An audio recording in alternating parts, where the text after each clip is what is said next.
अब हम सीखेंगे स्पीड मैथ की नेक्स्ट टेक्निक मल्टीप्लिकेशन टेक्निक्स के बारे में। मल्टीप्लिकेशन टेक्निक्स में हम सीखेंगे कि हम 2 डिजिट नंबर और 3 डिजिट नंबर को कैसे फास्टर वे में, स्मार्ट वे में कैलकुलेट करेंगे ताकि हम जो अपनी कैलकुलेशन है उसे इजी कर सकें। मल्टीप्लिकेशन टेक्निक की फर्स्ट टेक्निक है स्प्लिट एंड मर्ज।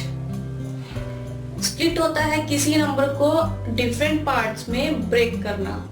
हमारे पास कोई नंबर है, हम उसे डिफरेंट पार्ट में ब्रेक कर देते हैं, उसे स्प्लिट बोलते हैं। जो डिफरेंट पार्ट को ब्रेक कर किया हमने, तो जो कैलकुलेशंस हम लोग इंडिविजुअल निकालते हैं, जब हम उसे इकट्ठा करके फाइनल आंसर को फाइंड आउट कर लेते हैं, उसे बोलते हैं मर्ज। तो हम फर्स्ट टेक्निक यहाँ पर सीखने वाले हैं split and merge. Split and merge similar case हम लोगों ने एडिशन में भी डिस्कस किया था, वहां भी हम लोगों ने स्प्लिट एंड मर्ज यूज किया था। नंबर्स को ब्रेक किया था डिफरेंट पार्ट्स में और जो भी कैलकुलेशंस रही थी इंडिविजुअली, हमने उन सभी कैलकुलेशंस को इकट्ठा कर फाइनल आंसर फाइंड आउट किया था। तो यहाँ भी हम यही टेक्निक डिस्कस करने वाले हैं। तो हम स्टार्ट करते हैं। इसके लिए यहाँ पर कुछ क्वेश्चंस दिए गए हैं। यहाँ पर आपको फर्स्ट क्वेश्चन है यहाँ पर 13 मल्टीप्लाई 24। 13 को मल्टीप्लाई करना है 24 से। तो हम जनरली इस क्वेश्चन को किस तरह से करते हैं, हम इसे करते हैं 24 को करना है 13 से मल्टीप्लाई। यही मेथड सीखा है हमने आज तक। जितने भी हम मल्टीप्लाई करते हैं हम इसको इस फॉर्मेट में लिख लेते हैं। 24 को 13 से करना है तो करते हैं ऐसे। 3 4 12, 1 कैरी फॉरवर्ड, 3 2 6 प्लस 1 7, 1 4 1, 1 2 2। ऐड करेंगे ऐसे 2 7 प्लस 4 1, 1 कैरी फॉरवर्ड 3 3 1 2। अगर हम इसे मल्टीप्लाई करें, इसका प्रोडक्ट करें, तो जो हमारे पास फाइनल आंसर आएगा वो 3 1 2 आएगा। मेथड से ये करने का, ये क्वेश्चंस को आंसर्स भी हम लोगों ने सही फाइंड आउट किया है। लेकिन अगर हम बैंक्स पॉइंट ऑफ व्यू से देखें, क्वांटिटी एप्टीट्यूड के पॉइंट ऑफ व्यू से देखें, जितना लिमिटेड टाइम हम लोगों के पास होता है क्वेश्चंस को सॉल्व करने का या मैक्सिमम क्वेश्चंस को अटेम्प्ट करने का, उसके नजरिए से ये जो मेथड है ना बहुत लेंथी है। पेपर वर्क रहता है कि हमने पेपर पे लिखेंगे 24 13, ठीक है, उसको सॉल्व करेंगे, देन ऐड करेंगे और फाइनल आंसर आएगा, है ना।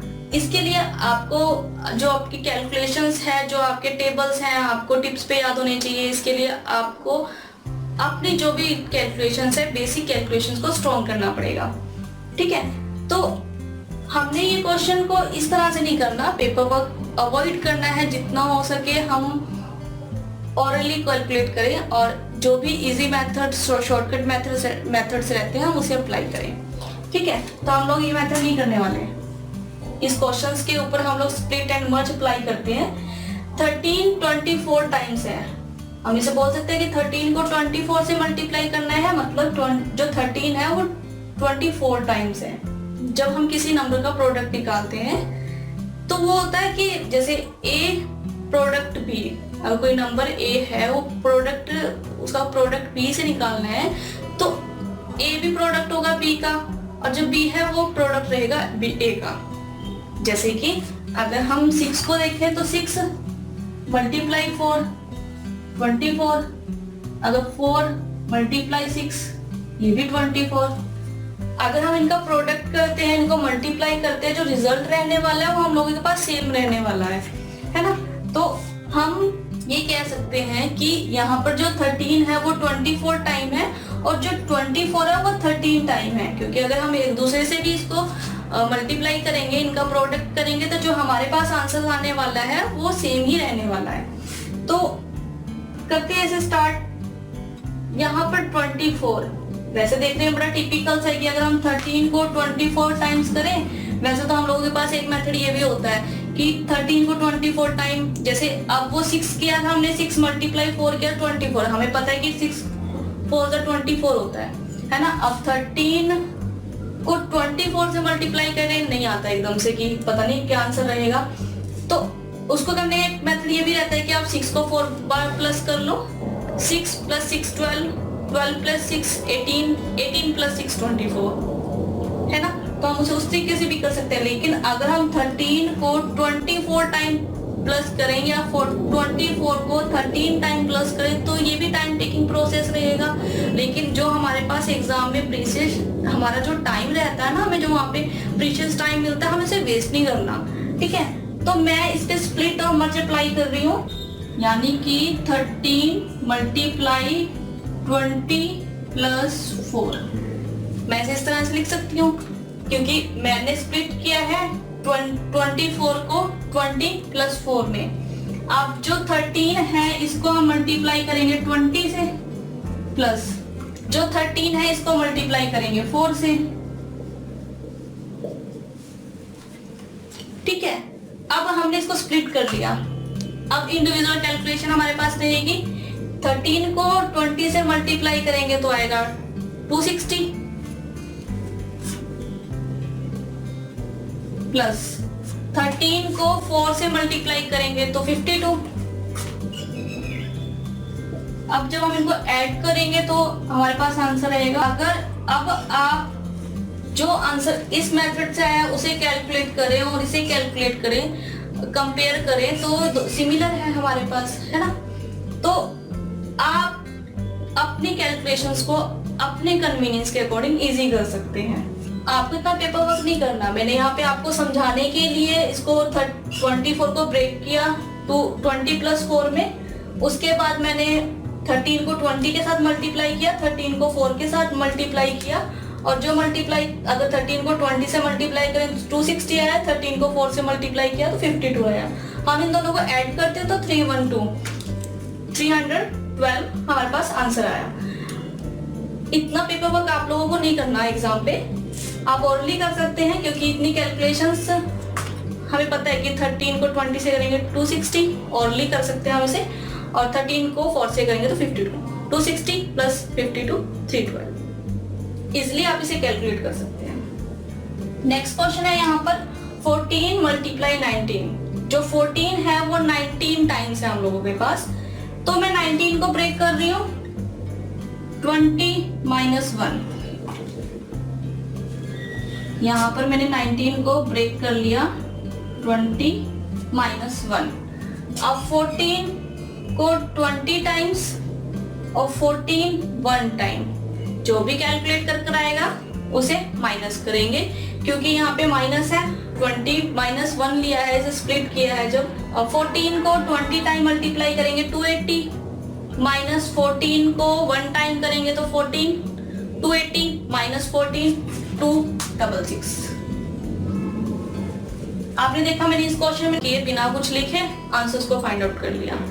तो आप भी इसी तरह से अवॉइड कीजिए और अपनी कैलकुलेशंस इजी कीजिए ताकि आपके पास जितने भी क्वेश्चंस रहे एग्जाम में आप ज्यादा से ज्यादा क्वेश्चंस को अटेम्प्ट कर सकें। इसे समझने के लिए हम कुछ और क्वेश्चंस करते हैं। नेक्स्ट क्वेश्चन है यहाँ पे 34 मल्टीप्लाई 23। जो 34 है हमारे पास वो 23 टाइम है। मैं 23 को ब्रेक कर रही हूँ 20 प्लस 3। 34 को 20 से मल्टीप्लाई, 34 को 3 से मल्टीप्लाई, जो भी मल्टीप्लाई कर आएगा हम उसे ऐड करेंगे। 34 को 20 से करेंगे तो 680 और 34 को 3 से करेंगे तो 102। 680 प्लस 102 782। नेक्स्ट क्वेश्चन है हमारे पास यहाँ पे 96 मल्टीप्लाई 18। जो 96 है वो 18 टाइम है। देखने में बड़ा टिपिकल सा लग रहा है नहीं। 96 को 18 से मल्टीप्लाई करना है, या यूं कह लो कि 18 को 96 टाइम मल्टीप्लाई करना है। हम यहाँ पे 96 को ब्रेक कर लेते हैं। 96 को मैं ब्रेक कर रही हूँ यहाँ पे 100 माइनस 4। अब 18 को 100 से मल्टीप्लाई करना और 18 को 4 से मल्टीप्लाई करना है। जो भी कैलकुलेशन रहेगी उनको हम माइनस करने वाले हैं। 18 मल्टीप्लाई 100 1800 माइनस 18 मल्टीप्लाई 4 72। 1800 माइनस 72 1728। ज्यादा टाइम लगता। अगर आप कैलकुलेशंस को स्ट्रॉन्ग कर लेते हैं, ओरली कैलकुलेट कर लेते हो, तो हम लोगों के पास ज्यादा टाइम नहीं लगता और हम 1 या 2 सेकेंड्स में और आंसर्स को फाइंड आउट कर लेते हैं। नेक्स्ट क्वेश्चन है हमारे पास यहाँ पे 43 मल्टीप्लाई 37। मैं 37 को ब्रेक कर रही हूँ यहाँ पे 40 माइनस 3, 43 को 40 से मल्टीप्लाई करना है, माइनस 43 को 3 से मल्टीप्लाई करना है। 43 को 40 से मल्टीप्लाई करते हैं तो हमारे पास आता है 1620, 1620। 43 को 3 से मल्टीप्लाई करेंगे तो हमारे पास आएगा 129। 1620 माइनस 129, 1620 में से अगर हम 129 को माइनस करें तो हमारे पास आएगा 1591। हमारे पास फाइनल आंसर ये आएगा। तो आपने देखा कि मैंने कितने इजीली कैलकुलेट किया स्प्लिट करके, और जो भी कैलकुलेशन रही उनको मर्ज कर दिया, और जो फाइनल आंसर था हम लोगों के पास उसे फाइंड आउट कर लिया।